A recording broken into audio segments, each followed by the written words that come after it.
Nesse vídeo eu vou tratar com vocês a respeito da alta que houve hoje no Ibovespa e o arcabouço fiscal anunciado pelo Haddad, e também tratar aqui de um fato relevante envolvendo Uzi Minas, que gerou uma forte alta nas ações, quase 8%, envolvendo a governança da companhia. Então vem comigo. Salve, salve, investidores! Como é que vocês estão? Sempre lembrando que antes de continuar, você clica no botão aí embaixo de inscrever-se para ajudar esse canal. E o dólar na presente data acabou caindo bastante, por conta de um otimismo no mercado a respeito do novo arcabouço fiscal anunciado pelo Haddad, o qual será um projeto de lei complementar que será entregue ao Congresso Nacional provavelmente na próxima semana. E o Ibovespa acabou subindo quase 2% por conta desse anúncio. O que acabou animando um pouco o mercado, não foi uma euforia toda como você poderia pensar, foi o fato de que esse arcabouço fiscal traz uma trava para impedir que os gastos federais cresçam mais do que a arrecadação, mas contará também com um limite mínimo para a evolução das despesas. E aqui há uma armadilha. Trarei um vídeo mais detalhado sobre isso em outro momento, mas o que você precisa saber agora é: esse novo modelo fiscal, modelo de política fiscal que será introduzido pelo atual governo, ele prevê a alteração da emenda constitucional 95 de 2016, na verdade o modelo de teto de gastos da União que foi trazido pelo governo Temer. E esse modelo era muito simples, fácil de entender, pelo qual as despesas primárias da União, e despesa primária significa a despesa sem considerar, sem descontar os juros da dívida pública, essa despesa primária não poderia crescer acima da despesa do ano anterior, mais inflação medida pelo IPCA. O que isso quer dizer? Se a despesa do ano passado foi 100 e a inflação foi 10, a despesa de 2023 não pode ser superior a 110. Isso limita o gasto público. E é isso que vinha acontecendo até então. Só que a pandemia trouxe gastos extraordinários. Esse teto de gastos muitas vezes foi violado através de medidas governamentais excepcionais por conta do cenário excepcional. E então o atual governo pretende alterar esse modelo. Só para você entender aqui com uma ilustração o que significa a política fiscal, é a política que define a destinação dos recursos públicos. Então, no geral, o que você tem aqui? A receita dos impostos, os tributos entram nos cofres públicos e depois disso você desconta as despesas não financeiras, ou seja, todas as despesas que não se referem aos juros da dívida pública, e aí você chega no chamado superávit ou déficit primário. Será superávit se a arrecadação superar as despesas, será déficit se as despesas superarem a receita. E aí depois disso, você pega esse superávit ou déficit primário, desconta os juros da dívida pública e chega no resultado nominal. Também poderá ser um superávit ou um déficit. Você já percebe aqui que o que mais importa é justamente o resultado nominal, porque afinal, não considerar os juros da dívida pública pode gerar uma ilusão de que há equilíbrio nas contas públicas. No ano de 2022, segundo o relatório do Banco Central, a dívida bruta do governo foi de mais de 76% e a dívida líquida foi de 57,5% do PIB. Então você percebe aqui que a dívida acabou caindo de 2021 para 2022, uma pequena queda, muito por conta do teto de gastos da União, e é por isso que o mercado segue vigilante a respeito da alteração desse modelo. No geral, o mercado ficou otimista, como eu antecipei para vocês. Você verifica aqui Banco do Brasil subindo de novo próximo dos R$40, Itaúsa ficando bem acima dos R$8, IRB disparando 5%, quase a totalidade das ações subindo, exceto aqui o setor elétrico, né? A energia acabou subindo bem, mas Transição Paulista, a ESA não foram afetadas, Banco ABC subindo também, portanto o mercado gostou da notícia. Mas o que significa na prática esse arcabouço fiscal, que é uma substituição do antigo teto de gastos da União? Esse arcabouço prevê que a variação da despesa, o quanto a despesa pública, e aqui só estou falando do resultado primário, o governo sempre coloca resultado primário, quanto a despesa pública poderá variar. Então eu coloco um limite de variação da despesa pública. E essa variação deverá ser menor que a variação da receita. Então se a receita subir 100, segundo esse arcabouço, a despesa só vai poder variar 70. Então suponhamos que eu fiz a arrecadação de 100. E aí, de um ano para outro, a minha arrecadação cresceu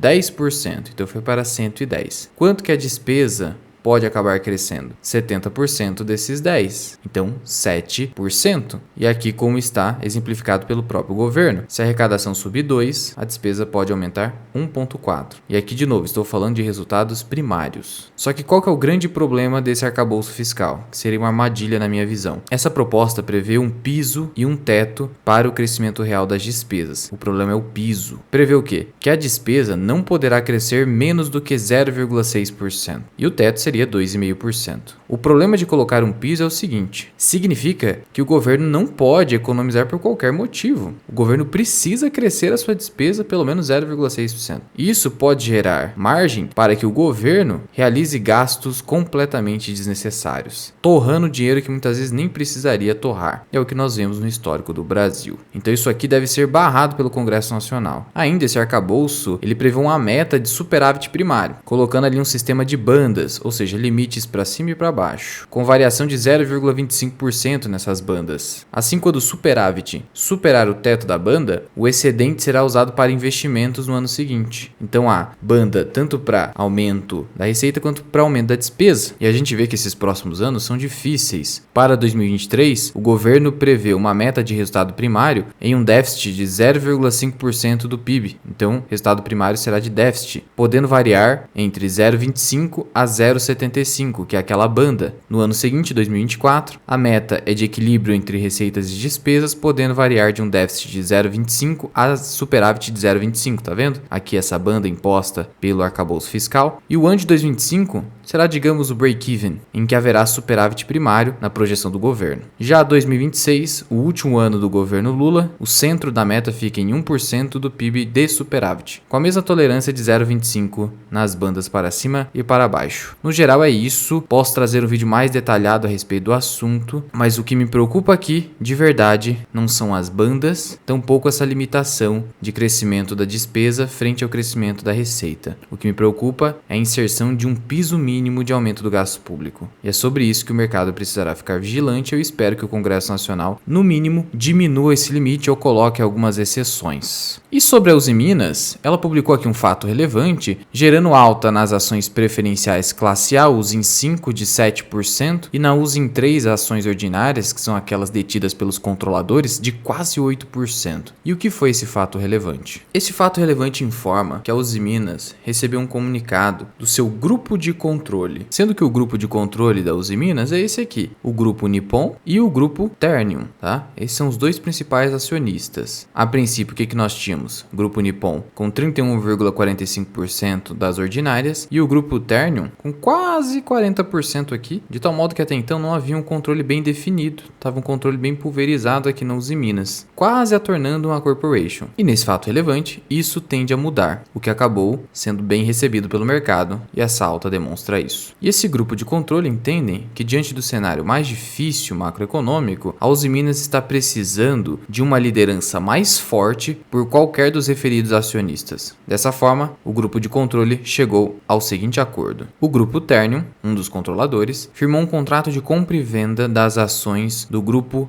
NSC, que representam 14,2% do total de ações vinculadas e 9,74% das ações de Uzi Minas pelo preço de R$10 por ação ordinária. Então veja só, R$10 por ação ordinária, sendo que no caso de Uzi Minas, as ações ordinárias detêm ali um tag along de 80%, significando o quê? Se você está alienando ali a princípio o controle, 80% de 10 dá R$8. É por isso que as ações chegaram aqui nos R$8, tá vendo? Fizeram esse ajuste. O mercado ajusta. Após toda essa operação, que ainda pende de aprovação do CAD, afinal está concentrando o mercado, teremos que o grupo Ternium terá mais de 60% das ações da companhia. E obviamente o grupo Ternium passará a poder, num acordo de acionistas, a indicar a maioria dos membros do conselho de administração. E aí você pode estar se perguntando, Luan, mas cadê aqui o anúncio informando a compra das ações dos minoritários? Acontece que aqui, por mais que vai haver uma concentração de controle, não é efetivamente uma alienação de controle. Você só comprou um pedaço de um grupo de acionistas que não tinham efetivamente o controle, porque tecnicamente o controle é você ter 50% mais um das ordinárias, o que não havia. Então, na verdade, aqui, exceto se a CVM interpretar de forma diversa o texto legal, não haverá oferta pública de aquisição. Ainda assim, o mercado vai lá e ajustando o preço, porque afinal, teoricamente, se a ação vale 10 e o minoritário tem 80% de tag along aqui nas ordinárias, então as ações precisam valer pelo menos 8. Né? Assim, no final das contas, com a conclusão desse negócio, o grupo Ternium passará a ter 61,3%, o grupo Nippon terá 31,7% e o fundo de pensão da Uzi Minas 7,11%. Veja aqui que o fundo de pensão detém aqui um pedaço da Uzi Minas. Então veja que a participação do grupo Nippon não se alterou, o grupo Ternium passou a deter mais de 60% e aqui um pedacinho de 7% na previdência da Uzi Minas. Segundo o Bradesco BBI, o movimento realizado é muito positivo. Embora reconheçamos que a Ternium e a Nippon melhoraram significativamente a dinâmica do grupo de controle nos últimos anos, acreditamos que ter um acionista de referência no comando pode ser benéfico. A nova configuração pode levar a uma tomada de decisão mais ágil e dinâmica nas frentes estratégicas e operacionais. O Itaú BBA, assim como o Bradesco, entende da mesma forma que a Ternium, como controlador, digamos, absoluto, vai estar comprometida no avanço da Uzi Minas nesse cenário desafiador. Segundo o JP Morgan, o histórico de governança da Uzi Minas foi marcado por uma série de desentendimentos por conta dessa estrutura de controle compartilhado, e agora o controle da Uzi Minas bem definido evita esses problemas, o que, segundo o JP Morgan, pode acelerar a transformação do negócio, trazendo mais valor aos acionistas. E aí, diante disso, Bradesco BBI tem recomendação de compra para a companhia com preço-alvo de R$10. Isso na Uzi 5, que está custando ali R$ 7,31. Já o Itaú BBA tem recomendação neutra a R$ 8,00, o que parece ser o que o mercado está pensando no momento. Da mesma forma, o BTG tem recomendação neutra em Uzi Minas também com preço-alvo de R$ 8,00, principalmente por conta do capex elevado que foi anunciado pela Uzi Minas, que é uma empresa de capital intensivo, e das margens baixas que podem ser apresentadas e foram apresentadas pela siderúrgica, o que acaba gerando aí cautela entre casas de análise e bancos de investimento. A nossa opinião sobre Uzi Minas e esse fato relevante é que, de fato, isso é muito positivo. Esse controle compartilhado historicamente apenas atrasou a Uzi Minas e também atrapalha os rumos do negócio, então eu considero interessante, o que não significa que a Uzi Minas daqui para frente será uma super empresa. Eu mesmo acabei me desfazendo dos meus papéis, eu tinha ações ordinárias de Uzi Minas a um preço médio de 8,16, acabei vendendo porque você não consegue ter uma avaliação correta a respeito do valor patrimonial da ação, já que a companhia realizou um impairment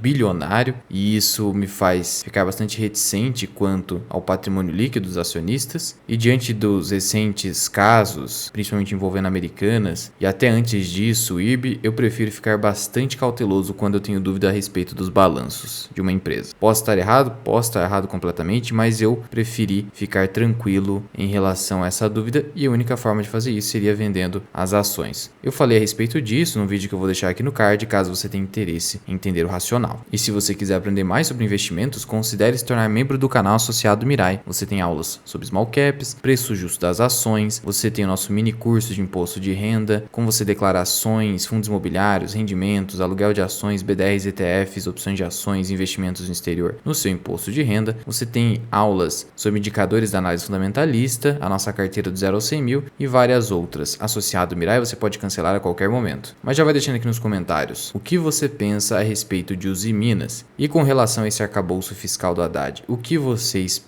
Você acha razoável a meta imposta até o último ano do governo Lula em 2026? Muito obrigado por ter ficado comigo até aqui. Eu sou o Luan, esse é o canal Mirai Invest. Até o próximo vídeo. Fui!